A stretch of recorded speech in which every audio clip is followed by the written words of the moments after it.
As we rode out of Ouray, our next stop was easy.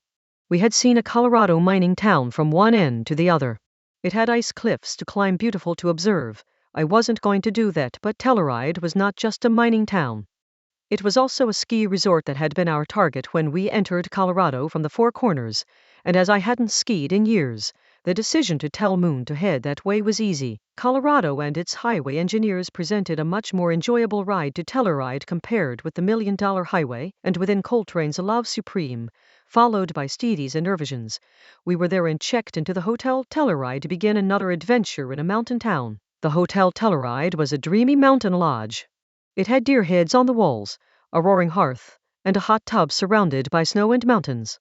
We spent the first night catching snowflakes floating in the jets, and I wrote my first haiku that didn't feel the fire. The sunset gave up. Mountains, it's the altitude. Purple always tries. We woke the next morning and explored the town. Telluride is on levels. After spending the first half of the day on the bottom, town side, we rode a gondola up to another level, where we found restaurants, shops, and the actual ski facility. It was the end of the season, and my own skiing skills didn't anticipate dealing with ice and rocks, so I abandoned all idea of going skiing and fully embraced being a snow bunny in a snow bunny capital of the world. I got to be thankful that Sweetie recalculated during our trip out of Altadena, and I had an actual winter coat I had never worn that she packed for me.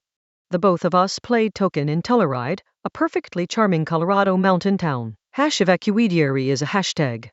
I am an internet creature to some extent, and I did a while as a fairly popular blogger on Daily Kos. Relationships are only as real as you make them, or are yourself, and I made beautiful ones as a blogger. One was with a lady known as Aji, whom I first read, because she is one of the best writers I have ever had the pleasure to encounter. She made the area around Taos, where she and her partner Wings live, feel magical using only prose, and she would tell me I tickled Wings with some of my writing.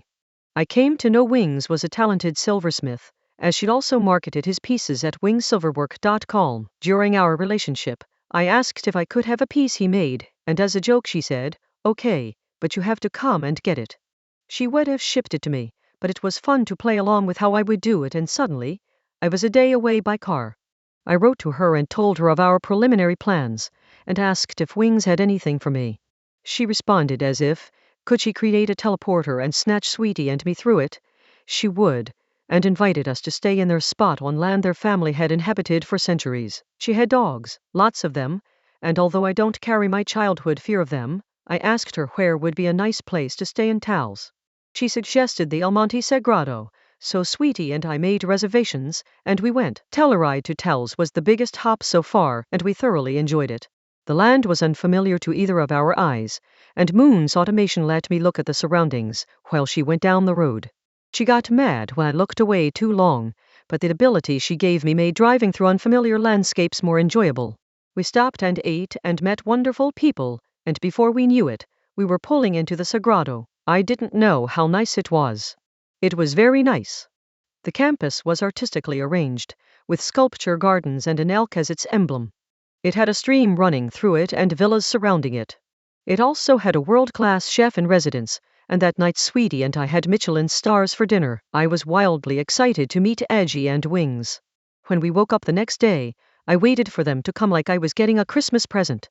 When I met Aji, I had another experience of not being ready. I'm good with words generally, but they still fail me.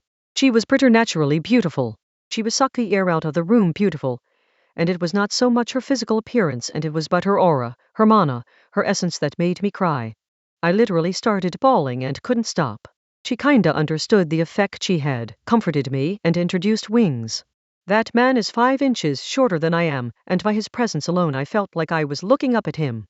After I recovered, he presented my necklace to me and shared that he had imbued it with strong magic. It hummed in my hands, and when I put it around my neck, it clicked into my essence like a transformer turning into spirituality. I am wearing it right now. There is only one circumstance in which I take it off. I will wear it to the day I die and be buried in it. We enjoyed our time with Aji and Wings and enjoyed our stay in Taos. After a couple of days of art galleries and our Michelin star chef, Sweetie mentioned how she had never had barbecue in Texas, so we went.